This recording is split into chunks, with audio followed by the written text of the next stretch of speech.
Hello বন্ধুরা, welcome back to my channel. তোমরা সবাই কেমন আছো? আশা করছি ভালো আছো। সকাল সকাল তোমাদের সাথে খামার বাড়িটা শেয়ার করতে এলাম। তো খামার বাড়িতে অনেক দিন আসিনি, আজকে অনেক দিন পর এলাম। শীতকালটাতে খামার বাড়িতে আসতে ভালো লাগে, সবুজ সবুজ ভরা ভরা থাকলে বেশ ভালো লাগে। তবে এবার আর না সেরকম ফুল গাছও হয়নি, সেরকম সবজি গাছও কিছু হয়নি। এই যে সিম গাছটা দেখছো, এর 2 বছরের পুরনো। এটা অকেজোই ধরতে পারো, কোনো ফল টল দেয় না, শুধু এমনিও গাছ জোড়া জায়গা জোড়া করে আছে।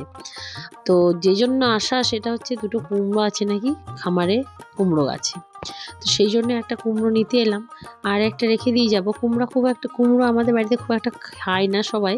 আমি আর আমার ছেলে আবার খুব পছন্দ করি, সবাই একটুখানি একটুখানি খায়, আর না খেলে নাও খায়, এরকম হয়। তবে আমরা মা ছেলেতে খুব পছন্দ করি। একটা কুমড়ো রেখে চললাম, জানি না বাঁদর খাবে না আমরা খাবো, তবে হ্যাঁ থাক। মূলো শাকগুলো দেখছো, মূলো শাকগুলো একদম পোকা ধরে গেছে, আর একটুখানি জায়গা জুড়ে হয়েছে, দেখেই বুঝতে পারছো খুব বেশিটা হয়নি, একটুখানি হয়েছে এবার। আর খুব সরু সরু হয়েছে মূলোগুলো। তো এই তো সিজন, একটু থাকলে তবে না মোটা হবে। তবে মোটা হবে কি করে, তার আগেই তো পাতাগুলো সমস্ত পোকাতে খেয়ে নিয়েছে। ফুল গাছগুলোতে ফুল মোটামুটি ধরেছে, তবে এই গাছটা থেকে আমি তুলিনি ফুল, বাড়িতে নিয়ে যাবো করে আরও গাছগুলো থেকে তুলে নিয়েছি। মা এখানে মূলোর শাক তুলছে, চলো তোমাদেরকে দেখাই।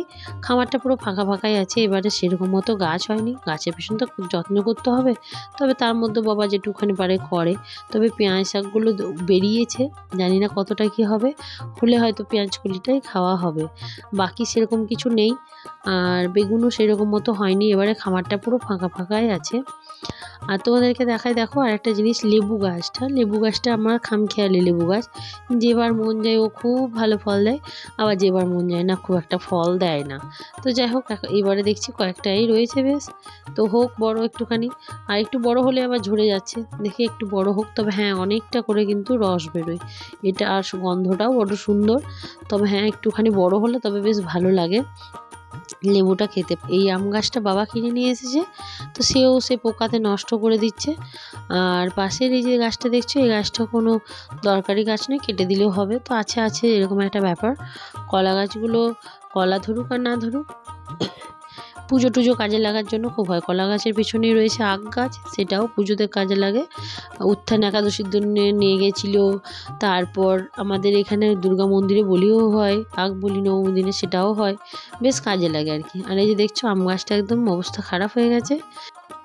চলো, কাঁচা সবজি তো আর খাওয়া যাবে না, তো এগুলো নিয়ে এবার বাড়ি ফিরতে হবে, তো তবে তো রান্না বান্না হবে। এই যে সজনে গাছটা দেখছো, সজনে ডাঁটা মোটামুটি ধরে, তবে এই গাছটা নিয়ে সবার খুব মাথা ব্যথা, কারণ এটাতে শুয়োপোকা হয়, একদম থাকা যায় না, মানে বিরাট ব্যাপার। যাই হোক সেসব বাদ দাও, চলো এবার ফিরি। তো ফিরে এসে আমি দেখো মূলো ছেঁচকি করেছি, ওই মূলোগুলো দিয়ে, আর একটা সবজি করেছি এখানে, ফুলকপি টুলকপি আরও সব সবজি দিয়ে, আর আলু ভাতে মেখেছি, টক করেছি একটুখানি। এই টকটা আলু বেগুন বড়ি দিয়ে, টকটা বেশ খেতে ভালোই লাগে।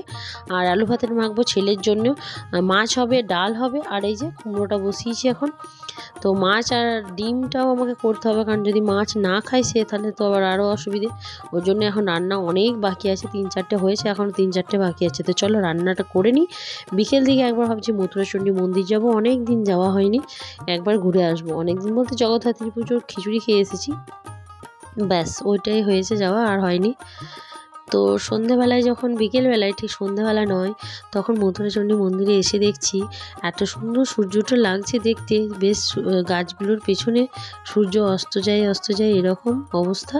ঠিক সেই টাইমে জলের ওপরে সূর্যর আভাটা পড়ছে, জানি না ক্যামেরাতে কতটা সুন্দর লাগছে, তবে প্রকৃতি সত্যিই সুন্দর, বিউটি অফ নেচার, সত্যি করেই।